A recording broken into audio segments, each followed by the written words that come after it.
na iwang nakabukas at nakausli sa kabilang lane ng tailgate ng dump truck na yan sa Consolacion, Cebu. Ang nakasalubong nitong motorsiklo nakaiwas sa tailgate pero bumangga sa pader. Ayon sa barangay, aminado ang truck driver na hindi niya namalayang bukas ang tailgate. Maki, pinasok na ng lahar ang ilang kabahayan sa barangay Biak na Bato, Casiliana, Negros Occidental. Ilang kalsada ang hindi na rin madaanan dahil sa lahar flow. Umagos sa mabatong ilog ang kulay abong tubig na yan mula sa Padudusan Falls sa Canlaon City sa Negros Oriental.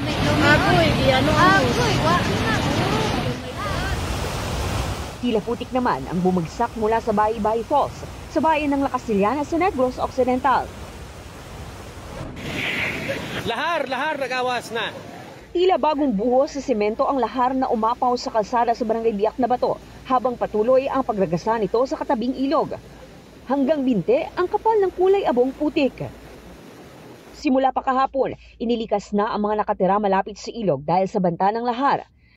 Ang mga deposits, kumbaga nga mga ash fragments during the eruption sang June 3, syempre nag-settle na siya sa flanks ng ating nga volcano.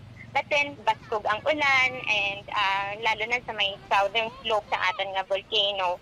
So, na-wash out ang mga deposits. Kalmado na ang Bulkang Canlaon mula nang sumabog ditong gabi ng Lunes. Pero ramdam ng mga residente ang pinsalang iniwan nito. Ang taniman ng repolyong ito natabunan na ng abo. Mano-mano namang binabasa ng mga magsasaka ang tanim nilang gulay para hugasan ang abo. Sa tala ng Office of Civil Defense Region 6, 16 na barangay mula sa 5 bayan sa Negros Occidental ang apektado ng pagsabog ng bulkan. Mahigit 150 residente ang nasa evacuation center sa Canlaon City. Mahigit 200 pamilya ang lumikas sa La Casiliana. Idineklara ang state of calamity sa parehong lugar. As of now, kailangan nila ng tubig. No, yun ang urgent needs natin. And we have already requested for that and even for a possible deployment of mobile water filtration.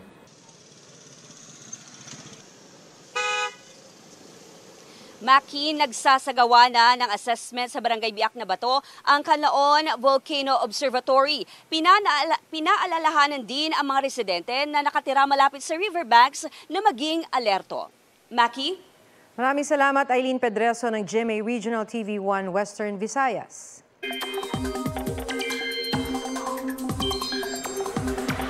Nagdulot ng baha at traffic ang malakas na buhos ng ulan sa Metro Manila at karatig lugar kaninang hapon.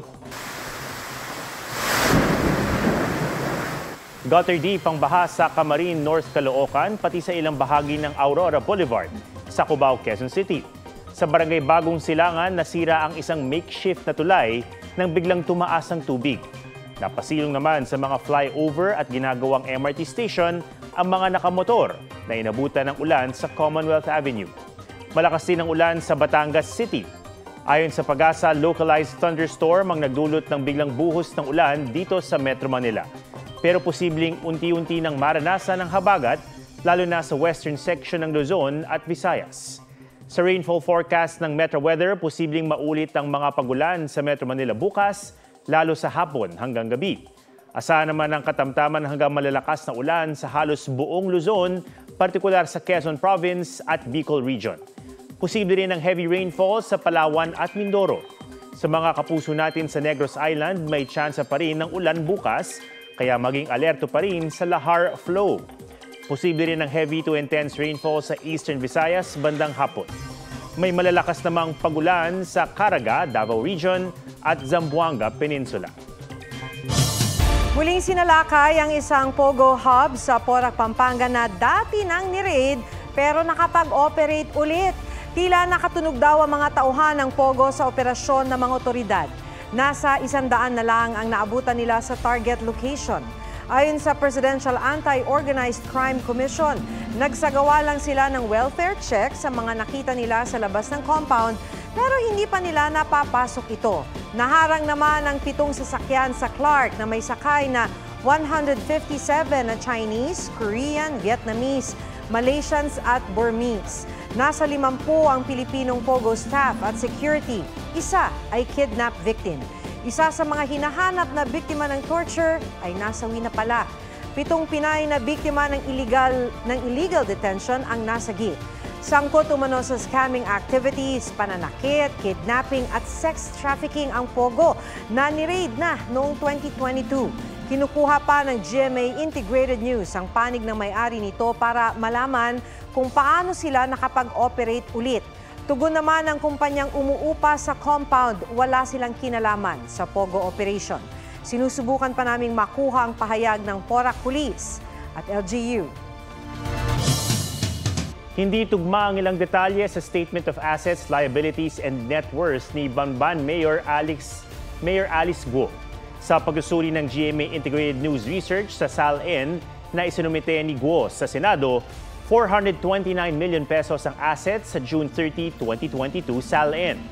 Pero sa July 1, 2022 SALN, naging 286 million pesos na lang ito. Mula sa siyam na real properties, naging 3 na lang ito at nawala ang mga kumpanyang nakalista sa pangalan ni Guo.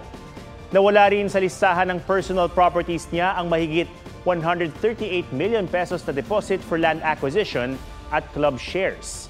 Pagdating sa December 31, 2022 SALN, nabalik ang 138 million pesos deposit, club shares at 6 na real properties. Sabi ni Senator Risa Ontiveros, labag ito sa obligasyon ng government officials at employees na magsubmit ng kumpleto at tamang SALN. Closed door ang pagdinig ng Senate Committee on Women and Children sa issue ng Pogo dahil may kinalaman sa national security ang pinag-usapan. Hindi imbitado si Guo pero nagpadala siya ng sulat kay Ontiveros. Git niya, si Amelia Lial ang tunay niyang ina. Kinakasama at business partner daw ng tatay niya si Lin Wenyi. Muli niyang itinanggi na espiya siya ng China at may kinalaman siya sa Pogo at anumang iligal na gawain.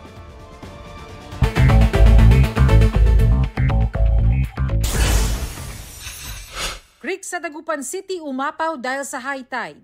Binaha ang nasa 200 ang Inflation lalo pang bumilis nitong Mayo. Ayon sa Philippine Statistics Authority o PSA, 3.9% ang inflation rate o bilis ng paggalaw ng presyo ng mga bilihin at serbisyo. Pinakamabilis sa loob ng 6 na buwan. Kabilang sa naghila pataas sa inflation rate ang presyo ng petrolyo, LPG at renta sa bahay. June 17, idineklarang regular holiday ni Pangulong Marcos para sa Idil Adha o Feast of Sacrifice. Ilang lugar sa Caloocan City, Navotas City at Carmona City, Cavite may power service interruption bukas at sa Biyernes. Ayon sa Meralco, magsasagawa sila ng reconductoring at relocating ng mga pasilidad.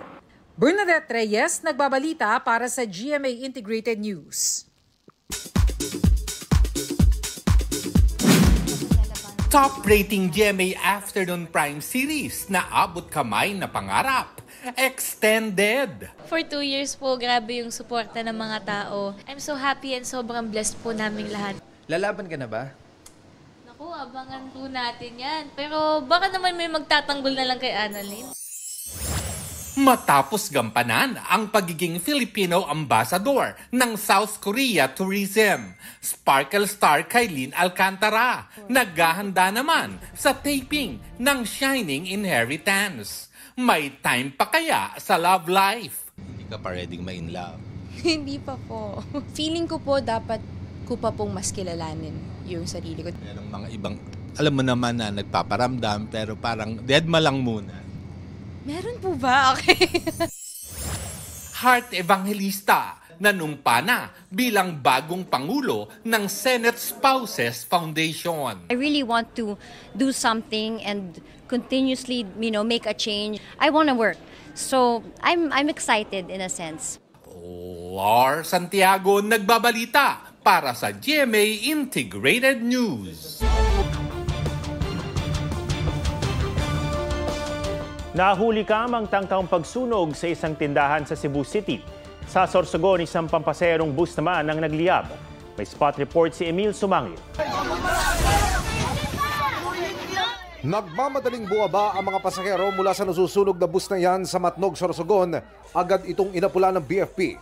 Sa inisyal na impormasyon, bago ang sunog, sumagi ang bus sa isang puno at muntik na rin daw itong mahulog sa bangin dahil nasira ang kambyo nito. Sa Cebu City, makikitang dumaan sa harap ng isang tindahan ng dalawang lalaking sakay na motorsiklo. Ang angkas lumapit sa tindahan at tila may sinindihan. Tinapon niya ito sa loob ng tindahan na naging mitya ng apoy. Mabilis na tumakas sa mga suspect. Naapula ang sunog matapos magtulong-tulong ang ilang naparaan sa lugar. Patuloy na tinutukoy ang mga suspect na maharap sa kasong arson. Nasa lisihan ng nakaidlip na tindera sa isang kainan sa San Carlos City, Pangasinan. Mabilis na kinuha ng isang lalaki ang dalawang cellphone na nakalapag sa mesa. Arestado sa lungsod ng San Juan ang driver ng ride-hailing app na nang hold up umano ng pasahero niyang dayuhan. Ayon sa mga pulis, nag-iba ng ruta ang suspect bago hold upin ang biktima. Natunto ng suspect dahil na-screenshot ng biktima ang itsura ng driver at iba pa niyang personal details. Arestado rin ang live-in partner ng suspect na nagtago umano ng mga ebidensya. Wala silang pahayag, sinisikap din kunan ng panig ang ride-hailing app. Emil Sumangil nagbabalita para sa GMA Integrated News. Kung mahilig ka sa pizza at paborito mo rin ang sisig, perfect tikman ng sizzling hot na sisig pizza sa Naga City. Ilan sa ingredients nito ay sibuyas, sili, atay ng manok at sisig chops. Ang pizza sa brick oven pa niluluto. May lemon zest din para sa final touch. Ang fusion ng Italian at Filipino cuisine, gawa ng Kapampangan chef na si Enrique Dominguez. Plano rin ni chef na i-explore ang iba pang Filipino dish bilang pizza flavor.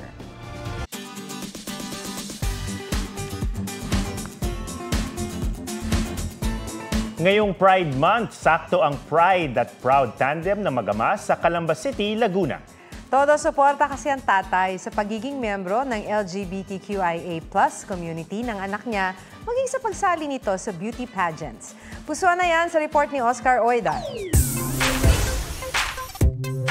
Sa mapulang labi, malakael na buhok, dilaw na mga alahas, berdeng gown at asul na swimsuit, may matingkad na lila, si Violet Huelar. Siyang bahagharing namumukod tangi. Kabi-kabila ang mga beauty pageant na kanyang sinasalihan. Olats man sa iba, madalas namang nauuwi niya ang corona. Pero ang hindi niya ipagpapalit ang maging reyna ng kanyang ama, si Tatay Joselito. Alam daw ni Violet na miyembro ng LGBTQIA+ siya, pero hindi raw niya agad ito maamin sa pamilya. May takot din siyang mahusgahan ng lipunan. Pero nang aminin niya ang tunay niyang kasarian, tunay na pagmamahal ang isinukli ng kanyang tatay. Violet Huelar ang baklang kontesera na suportado ng kanyang ama. Hello! Magmula noon, si Tatay Joselito nariyan lagi at lagi niyang kakampi. Sana raw kilalanin ng mga magulang ang makulay na kasarian ng kanilang mga anak. Tulad ng kanyang ama na hindi siya kailanman itinanggi, bagkus ay tinatangi. Oscar Oida, nagbabalita para sa GMA Integrated News. Yan po ang State of the Nation. Ako si Atom Araulio para sa mas malaking misyon. Para sa mas malawak na paglilingkod sa bayan, ako si Maki Pulido. Mula sa GMA Integrated News, Ang News Authority ng Pilipino. Huwag magpahuli sa mga balitang dapat ninyong malaman. Mag-subscribe sa GMA Integrated News sa YouTube. Sa mga kapuso abroad, subaybayan nyo kami sa GMA Pinoy TV at sa www.gmanews.tv.